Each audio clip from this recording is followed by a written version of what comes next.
Tucked away high in the rugged mountains of Biokatska Gora National Park in northern Montenegro, Danka's farmhouse is enveloped by pine forest and steep green meadows, sprinkled with grazing sheep. We have a lot of animals, cows, chickens, dog, like husky, then horses, pigs, small cow babies. They are free. They have all freedom of this world. Even her cows know what time to come home in the evening, but they wear bells around their neck just in case. This is their house, so they know.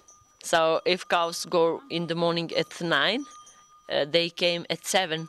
Her house is off the grid, everything runs on solar, and the water is collected from a nearby stream.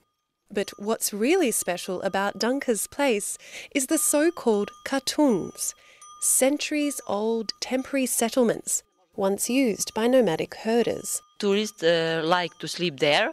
It's typical for the mountain. It's not bungalow. That's a small hut which shepherds use before many years for sleeping to keep their sheep from the wolves or bears. Okay, let's go in. All right. Do you want me to take my shoes off? Are you okay? Katuns aside, the other big draw card for tourists is, of course, the local cuisine. We have organic food, always organic. We have blueberries, mushrooms, everything, actually everything. We didn't buy anything in market, that's the best. Danka certainly isn't your typical farmer. The 30-year-old is an avid Instagram user and enjoys dancing to music while collecting blueberries from the mountains. Like many other young people in Montenegro, Danka graduated from university but could not find a job. She saw the potential of the family farm and now runs an agritourism business. She hosts tourists at the katuns and offers them guided tours, hiking and horse trailing through the mountains, as well as lessons in traditional cheese making. This is the first year of tourist season, and it's a very good season, very busy. July was completely full with guests. I didn't expect so much guests. Danka is one of many local farmers across the northern region being supported by the Food and Agriculture Organization of the United Nations and the European Bank for Reconstruction and Development. The joint project offers Danka and other rural households with workshops and trainings that link food production with tourism. Together with the Ministries of Agriculture and Tourism and a local NGO called the Regional Development Agency, this initiative is helping preserve traditional Montenegrin cuisine and food production practices, while also diversifying farmers' incomes, explains Jelena Kričević, Director of the Regional Development Agency. Because we work with small producers, trying to figure out solutions for them, for their products, how to get to the market and to get them to have incomes that they need to survive in villages.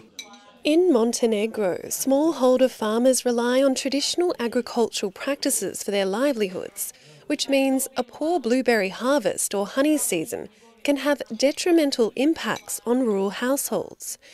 In addition to supporting farmers with agrotourism, the project also encourages rural households and restaurants to cook traditional Montenegrin cuisine. We did trainings for the cooks and chefs from the different hotels and restaurants in this area. We also invited rural households active in rural tourism to attend those trainings. We have some young people like Danka who have not been much into traditional cooking, so they also got an opportunity to learn, and we are hoping that with this activity farmers will make incomes. One restaurant that took part in the training is the Serdar Hotel and restaurant near Mojkovic. On today's menu, kajmak, creme čorba od champignone, and kačamak, served with potatoes and cheese. We believe it's very important to preserve the old recipes and traditional dishes and to use traditional ingredients. By doing so, we preserve the traditional flavors and aromas that we are well known for. Serving traditional Montenegrin dishes like these directly support the local farmers, says restaurant owner Plana Pejovic. Wherever possible, we use local products and ingredients. While we are somewhat limited by the range, our veal, potatoes, vegetables and dairy products are all sourced from local farmers.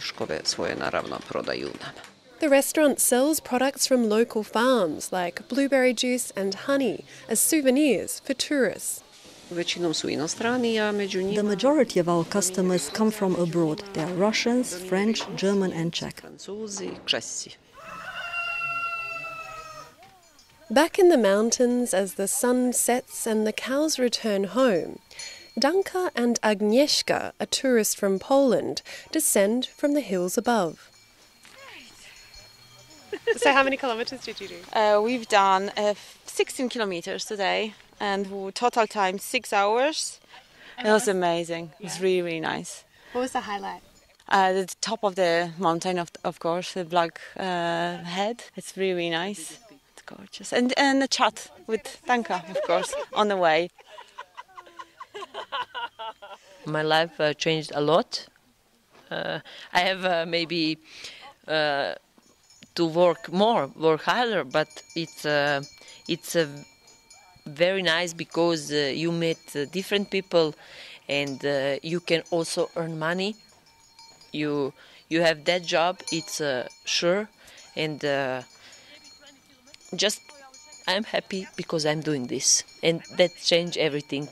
With these pristine landscapes, authentic Montenegrin cuisine and hospitality, it might sound cheesy, but this could just be the perfect recipe.